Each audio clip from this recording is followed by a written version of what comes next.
Maybe you have a vision or some big idea that's going to change the world. And the question is, how do you transform your vision into reality? In this video, I want to share 2 insights that have fundamentally changed the way that I approach almost anything.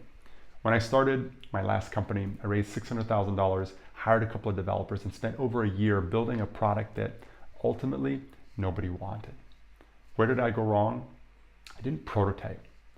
When I started Sutra a couple of years later, I didn't have the luxury or the resources to invest tons of money into something without validation. And so I wrote the first line of code and deployed our product in a co-working space 3 months later.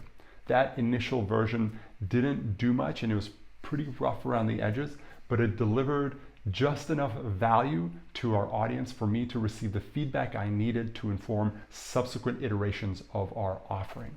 This is what a prototype is. It is the simplest expression of your idea that you can take action on now, given what you have.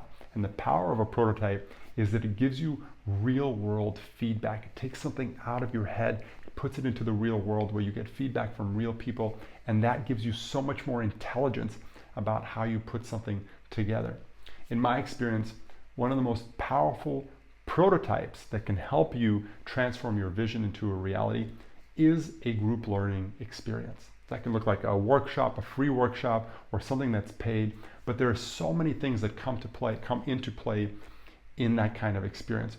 One is just the way that you describe the experience. So the headline, the language that you use to communicate about it, then the audience that you're communicating with, the subject matter of the experience, and the way that the experience is delivered.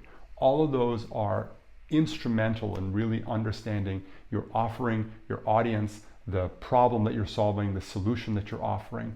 And a workshop gives you something that's simple and tangible. It gives you something that's real, that you can actually bring people together, and you don't need a ton of resources to create it. So there's so many aspects of this kind of prototype that just make a ton of sense and deliver enormous intelligence to your process of creation.